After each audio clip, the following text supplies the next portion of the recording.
गांधी तीर्थ, निसर्गाच्या सानिध्यात महात्मा गांधींच्या जीवनावरील जगातील पहिले मल्टीमीडिया म्युझियम. आजच भेट द्या. गांधी तीर्थ, जैन हिल्स, जळगाव. अधिक माहितीसाठी www.gandhifoundation.net वर विजिट करा. नमस्कार, आपण पाहत आहात अदालत टाइम्स न्यूज. 2 मिनिटांचा रस्ता, 10 मिनिटांचा प्रवास, फेरीवाले आणि रिक्षामुळे शहराचा श्वास गुदमरला. जळगाव प्रतिनिधी. शहराच्या मध्यवर्ती भागातील टावर चौक ते गांधी मार्केट हा मार्ग सध्या अक्षरशः अतिक्रमणाच्या विळख्यात अडकला असून नागरिकांना प्रचंड त्रास सहन करावा लागत आहे.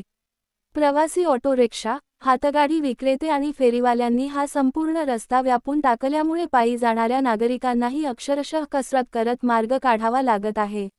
महापालिकेने रस्त्याच्या कडेला पिवळा पट्टा काढून त्यापलीकडे फेरीवाले व हातगाडी विक्रेत्यांनी थांबावे असा नियम केला असला तरी प्रत्यक्षात या नियमाचे खुलेआम उल्लंघन होत असल्याचे दिसून येत आहे.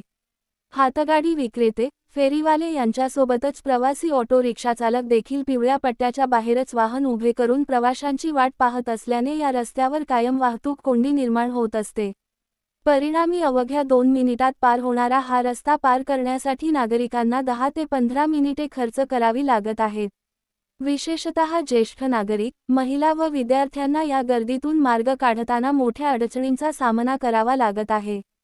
सर्वात गंभीर बाब म्हणजे एखाद्या आपत्कालीन परिस्थितीत जर रुग्णवाहिका या मार्गावरून गेली तर तिच्यासाठी रस्ता मोकळा करणे जवळजवळ अशक्य होते. अशा परिस्थितीत रुग्णाच्या जीवाशी खेळ होण्याची शक्यता नाकारता येत नाही.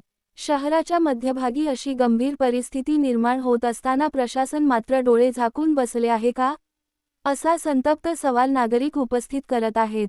स्थानिक नागरिकांच्या मते महापालिकेने केवळ नियम करून चालणार नाही तर त्याची कठोर अंमलबजावणी करणे अत्यंत आवश्यक आहे.